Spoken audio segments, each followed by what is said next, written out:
বিশ্বপ্রেমিক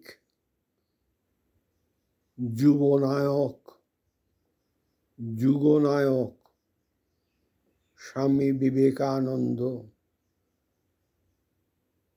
4 জুলাই 2002 দেহ ছেড়ে ব্রহ্মে লীন হয়ে ভয়েস উইদাউট ফর্ম স্টেটে রইলেন, আছেন, ছিলেন, আছেন। আমার মনে হলো যে স্বামী বিবেকানন্দের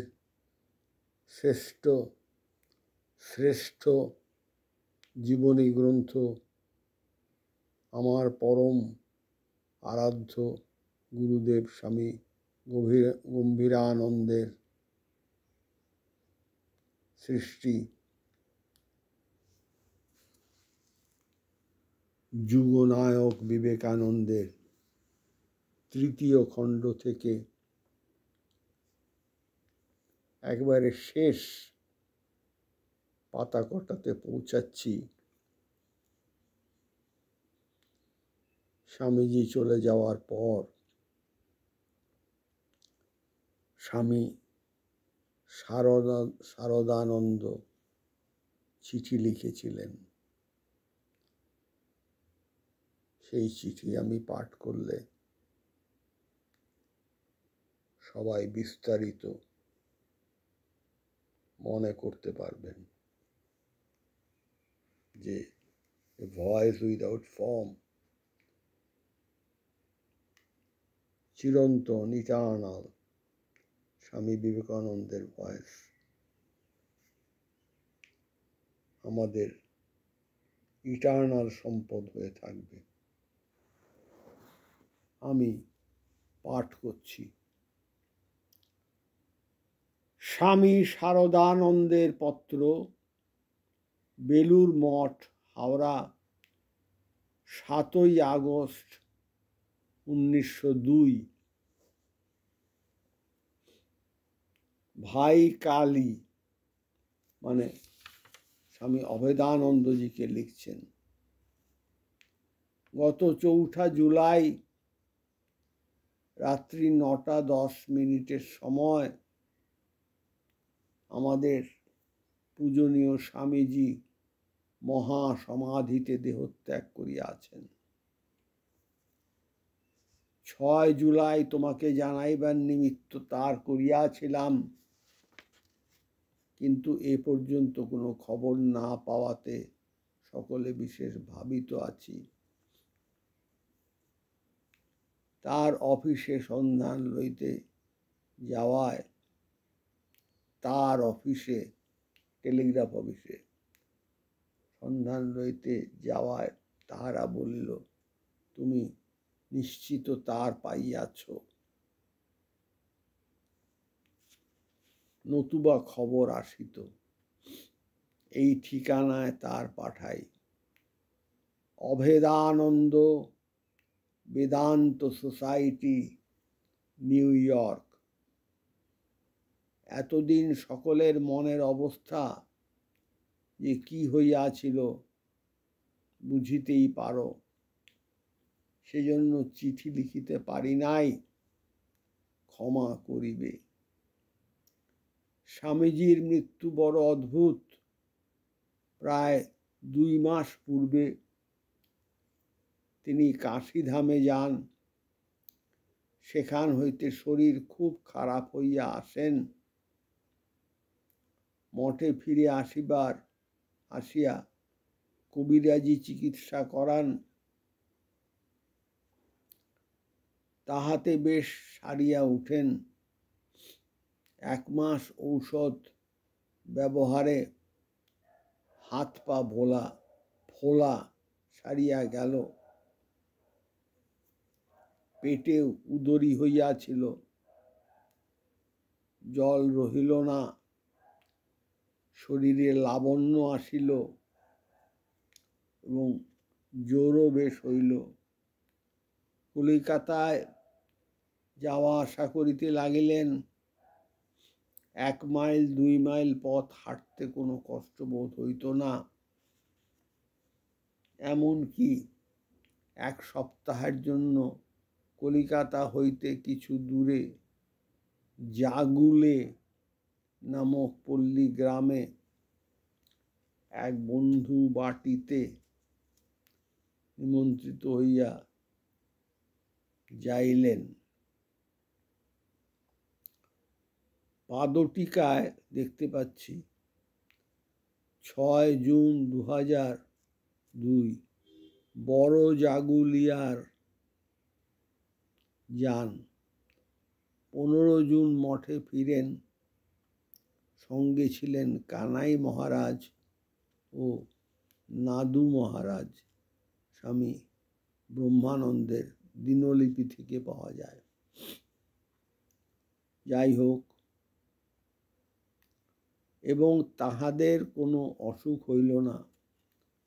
মঠের সমস্ত দেখাশোনা তিনিই করিতেন এবং ছেলেদের পড়াশোনার ভারও তিনিই লইয়াছিলেন।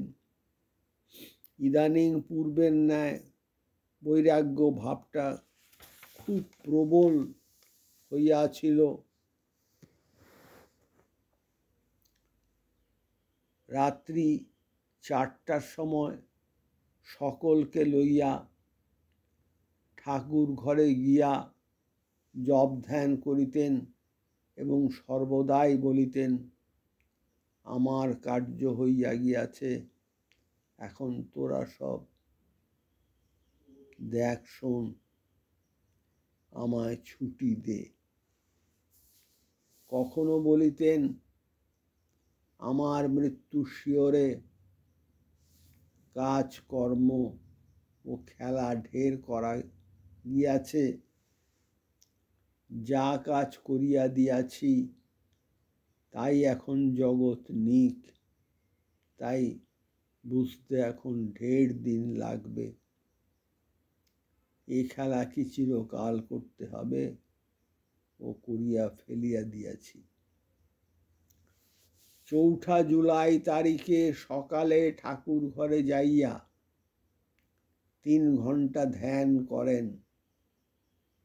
2-4 দিন আগে রাখালকে বলিয়াছিলেন, এবার যা হয় একটা এসপার ওসপার করিব, হয় শরীরটা ধ্যান জপ করিয়া সারিয়া কাজে ভালো করিয়া লাগিব, না হয় তো এ ভগ্ন শরীর ছাড়িয়া দিব। অন্যদিন সকলের সহিত বসিয়া ধ্যান জপ করিতেন। সেদিন ঠাকুরের শয়ন ঘরে একলা বসিয়া ধ্যান করিলেন। তারপর ঠাকুরের বিছানা স্বহস্তে ঝাড়িয়া দিলেন ও নিচে নামিয়া সকলের সহিত বসিয়া বেশ ক্ষুধার সহিত ইলিশ মাছের ঝোল, ভাজা ইত্যাদি দিয়া ভাত খাইলেন। খাবার পর 1 ঘন্টা বিশ্রাম করিয়া সকলকে ডাকিয়া ব্যাকরণ ও যোগ সম্বন্ধে 2 ঘন্টা কাল শিক্ষা দেন। যজুর্বেদের সুষুম্ন সূর্য বচস পাদটিকাতে দেখছি সুষুম্ন সূর্য রশ্মিশ্চন্দ্রমা ইত্যাদি শুক্ল যজুর্বেদ 1840। এই পদের টিকা ঠিক করা হয় নাই বলিয়া ওই পদের নিজের ব্যাখ্যা সকলকে শুনাইলেন। পরে 4টা হইতে 5টা পর্যন্ত বাবুরামের সঙ্গে মঠের বাহিরে 2 মাইল বেড়াইয়া আসিলেন।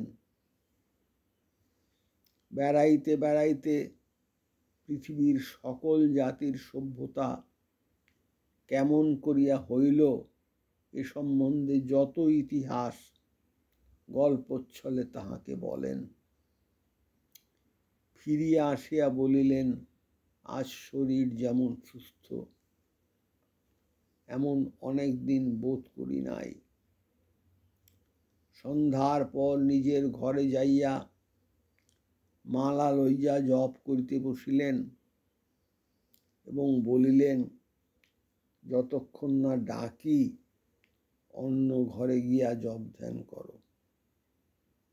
1 ঘণ্টা পরে ডাকিয়া শয়ন করিয়া ধ্যান করিতে লাগিলেন। একজন ব্রহ্মচারী কাছে বসিয়া বাতাস করিতে লাগিল।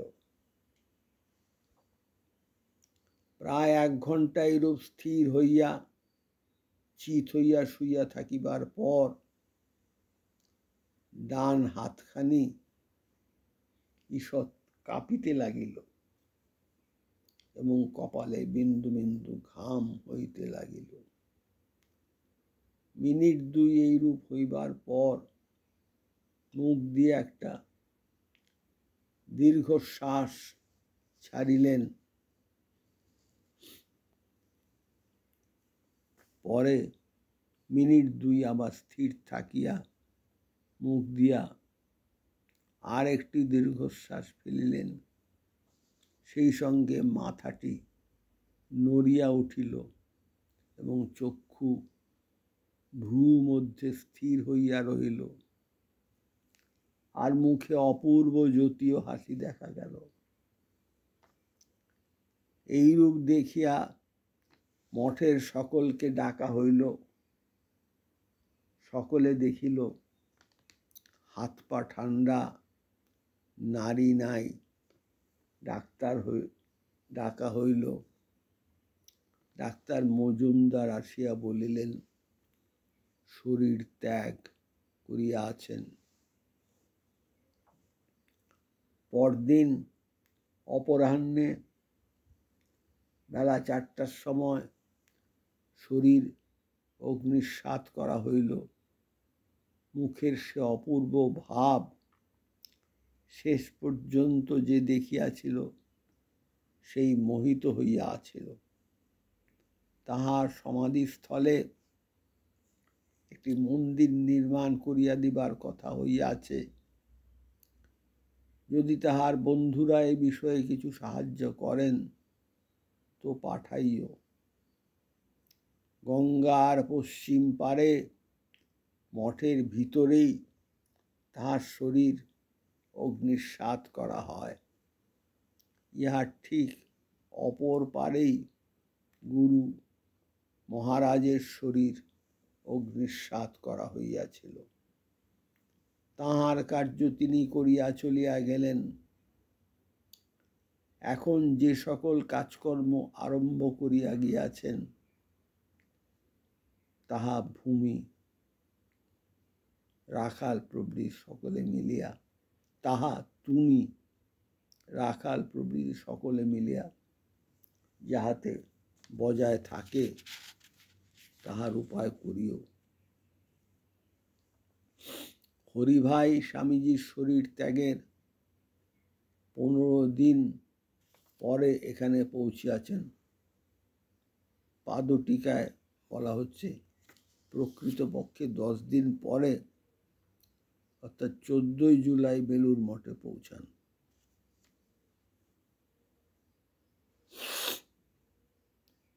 তাহার মনের অবস্থা যে কিরূপ হইয়াছে বুঝিতেই পারিতেছ। তিনি তো একেবারে হতাশ হইয়া পড়িয়া আছেন। আমার ও মঠের সকলের ভালোবাসা ও নমস্কার জানিও ও পত্রের উত্তর শীঘ্র দিও।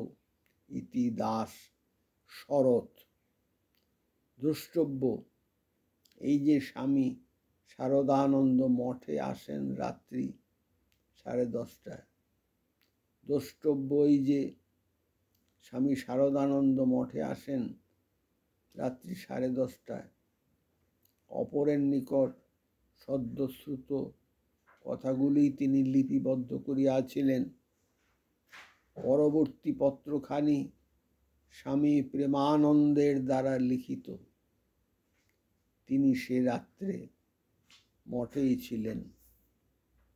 বেলুর মঠ, 20শে আগস্ট 1902। ভাই কালী, আমরা এখন যেন জীবামৃত হয়ে রয়েছি। সে শক্তি, সেই উৎসাহপূর্ণ আদেশ, সেই উদার ভাবের আলোচনা আর নাই। কবিরাজি চিকিৎসায় তাঁর শরীর বেশ সেরে উঠেছিল। বিশেষ কোনো অসুখই ছিল না। ঠিক ইচ্ছা করে শরীর ছেড়ে দিলেন। প্রায় 2 মাস হতে ছেলেদের নিয়ম মতো ধ্যান ভজন করাতেন এবং নিজেও তাহাতে যোগ দিতেন। কিছুদিন হতে বৈরাগ্যের ভাব খুব প্রবল দেখতুম। কিমর্থং কস্য কামায় শরীরং শনু সঞ্জয়েত, প্রায় শ্লোক আওড়াইতেন। আর জিজ্ঞাসা করতেন, হ্যাঁ রে ঠাকুর, কোন দুটি গান শেষে শুনতে ভালোবাসতেন? বলে ভুবন ভুলাইলি মা, ভবমোহিনী ও কবে সমাধি হব শ্যামাচরণে, এই গানগুলি গাহিতেন। তুমি জানো, কাজকর্মের ভাব তাতে কোনোদিন কম ছিল না। 10-15 দিন পূর্বেই কাশীতে একটা আশ্রম খুলিবার জন্য তারকদাদাকে পাঠাইয়াছিলেন। মঠে একটি বেদ বিদ্যালয় স্থাপন করিবেন, এই ইচ্ছা কদিন হতে খুব প্রবল হয়েছিল। শেষের দিনেও বেদ সংক্রান্ত পুস্তক আনাইবার জন্য পুনা ও বোম্বাই নগরে 3খানা চিঠি লেখা হয়। আমার সঙ্গে ওই দিন বেদ বিদ্যালয় সম্বন্ধে কত কথাই হয়েছিল। আমি জিজ্ঞাসা করিলাম, বেদ পড়িয়া কি হবে? কুসংস্কারগুলো যাবে বেদ পড়িলে। কহিলেন, কার্যগতিকে শরৎ, রাখাল 2-4 দিন কলিকাতায় ছিল। পুরাতন লোকের মধ্যে গোপাল দাদা ও আমি সেদিন মঠে ছিলাম। কোনো অসুখই ছিল না। বুঝতে পারছ? ওই দিন প্রাতঃকালে উঠে যেমন স্ফূর্তি করতেন, সেইরূপ স্ফূর্তি, হাসি, বিদ্রূপ আমার সঙ্গে কত হলো। যেমন গরম দুধ ও ফলাদি খান, সেইরূপ খেলেন ও আমায় খাওয়াইবার জন্য কত আগ্রহ করলেন। তারপর গঙ্গার একটা ইলিশ মাছ এ বৎসরে এই প্রথম কেনা হলো। তার দাম নিয়ে আমার সঙ্গে কত রহস্য হতে লাগলো। একজন বাঙাল ছেলে ছিল, তাকে বললেন, তোরা নূতন ইলিশ পেলে নাকি পুজো করিস? কি দিয়ে পুজো করতে হয় কর। তারপর বেড়াতে বেড়াতে আমায় বললেন, আমার কেন নকল করবি? ঠাকুর নকল করতে বারণ করেন। আমার মতো উড়ন চড়ে হবি নে।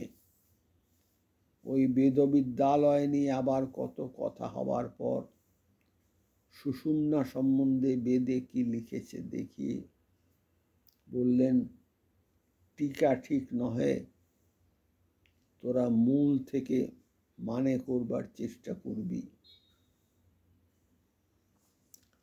আন্দাজ 8:30 বেলার সময় তিনি ঠাকুর ঘরে ধ্যান করিবার জন্য উঠিলেন। আমি প্রায় 9:30টায় পূজার জন্য ঠাকুর ঘরে উঠিলাম। আমায় দেখে বললেন, আমার আসন ঠাকুরের শয়ন ঘরে করে চারিদিকের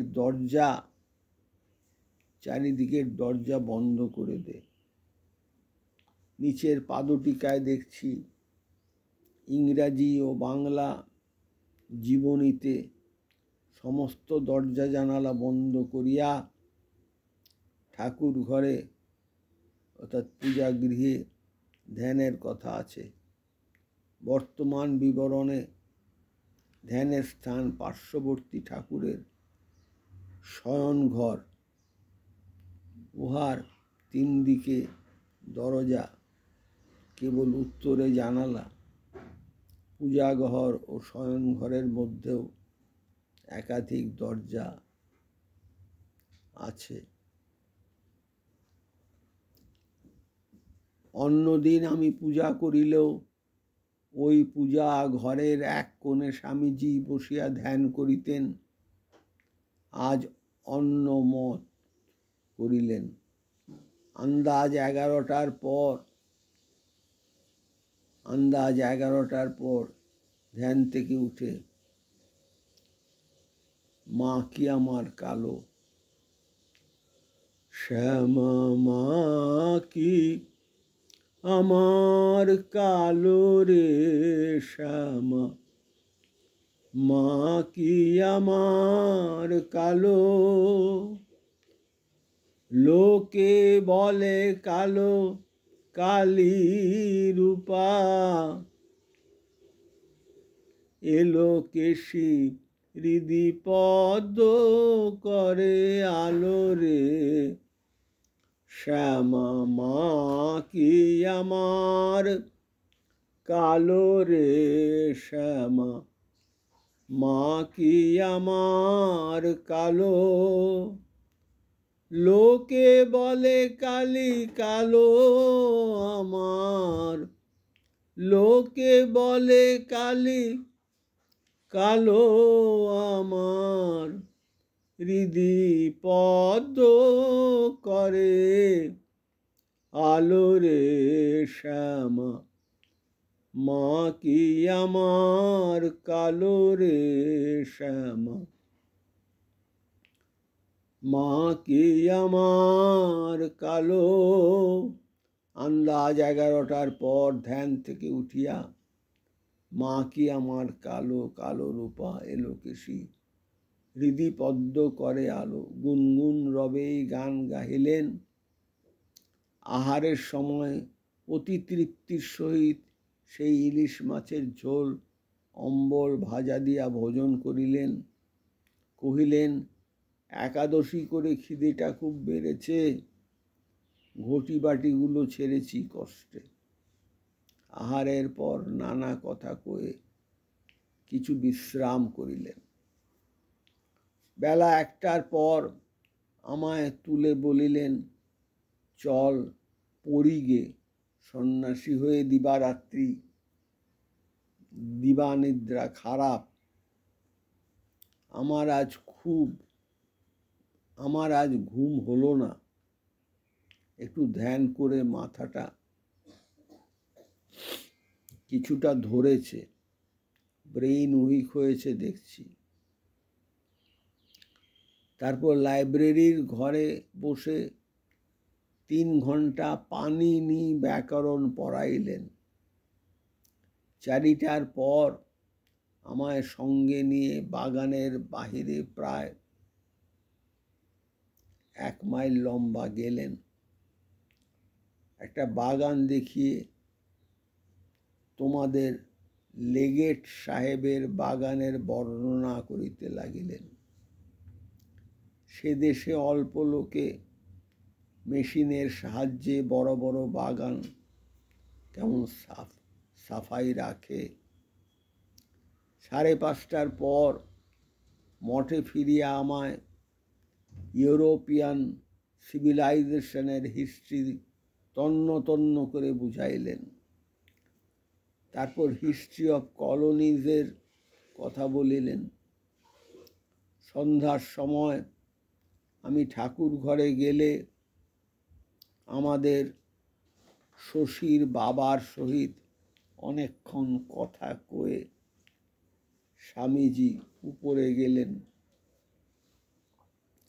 ব্রজেন্দ্র বলে একটি বাঙাল ছেলে তাঁর সঙ্গে সে সময় ছিল। তাকে বলেন যে আজ আমার শরীর বড় হালকা বোধ হচ্ছে, আজ বেশ আছি।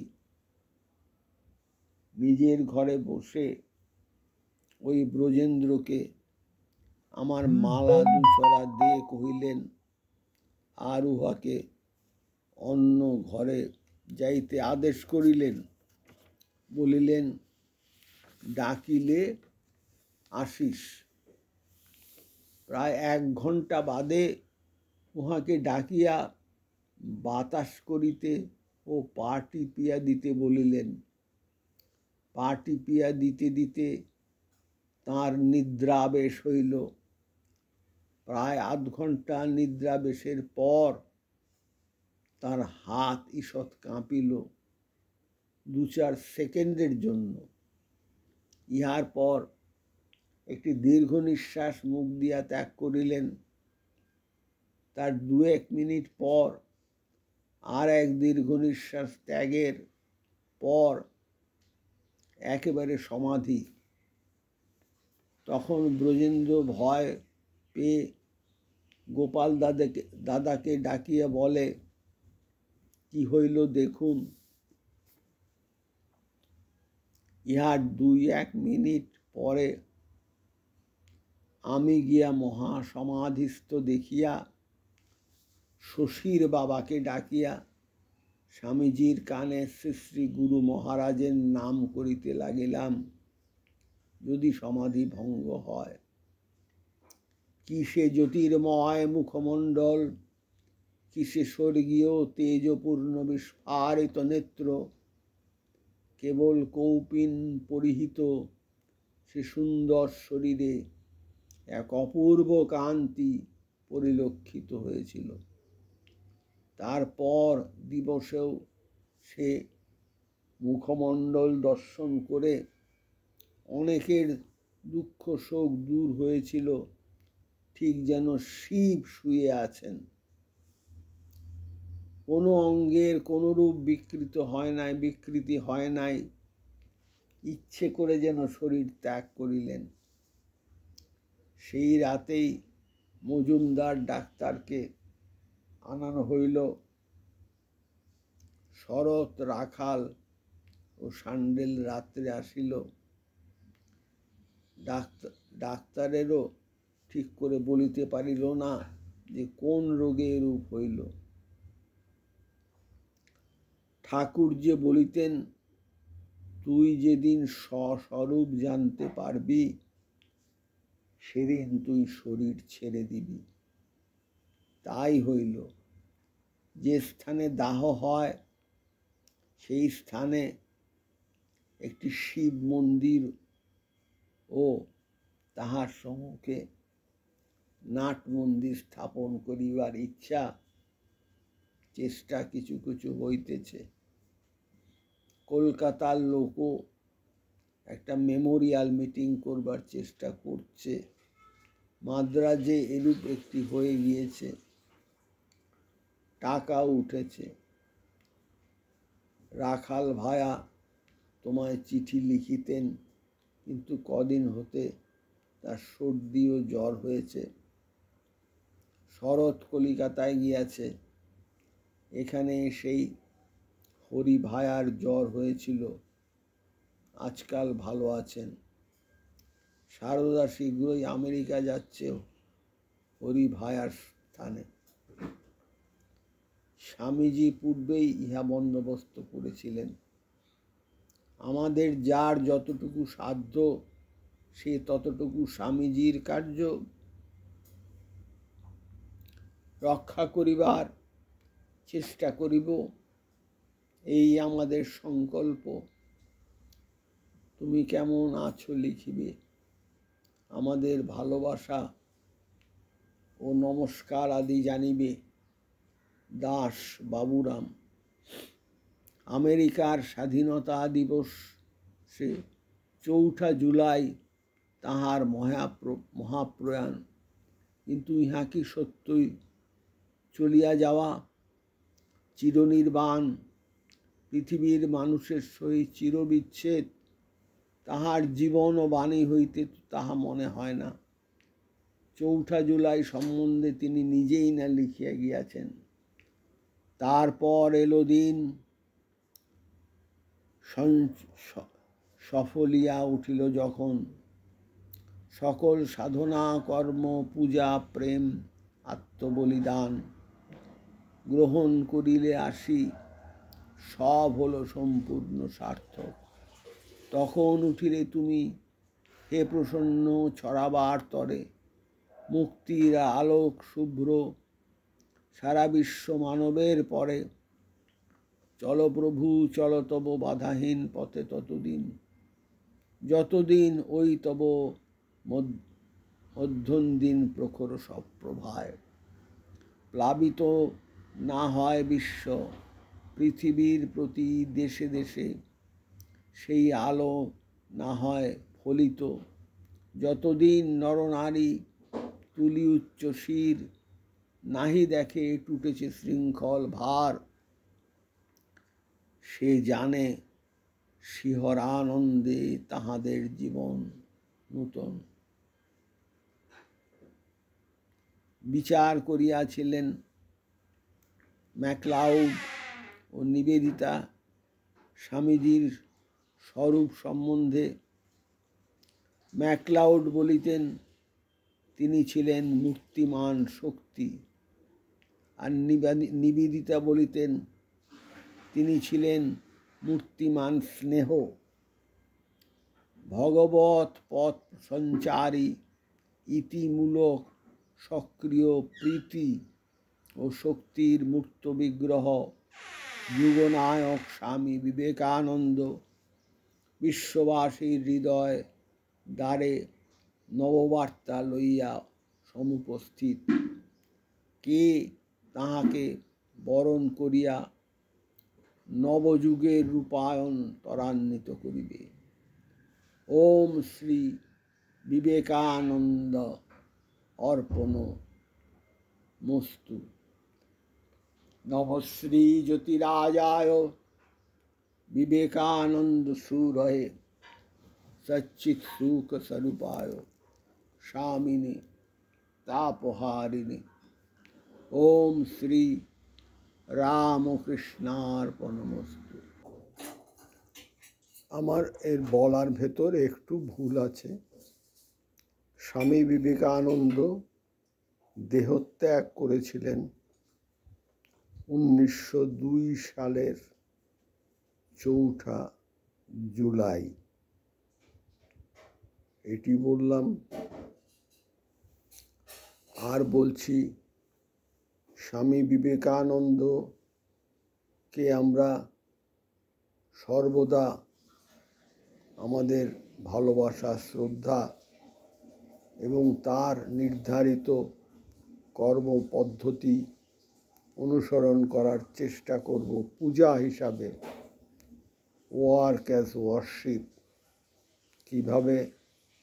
যদি আমরা অন্যের জন্য বাঁচি, যদি আমরা অন্যের জন্য বাঁচি, if we live for others, if we live for others.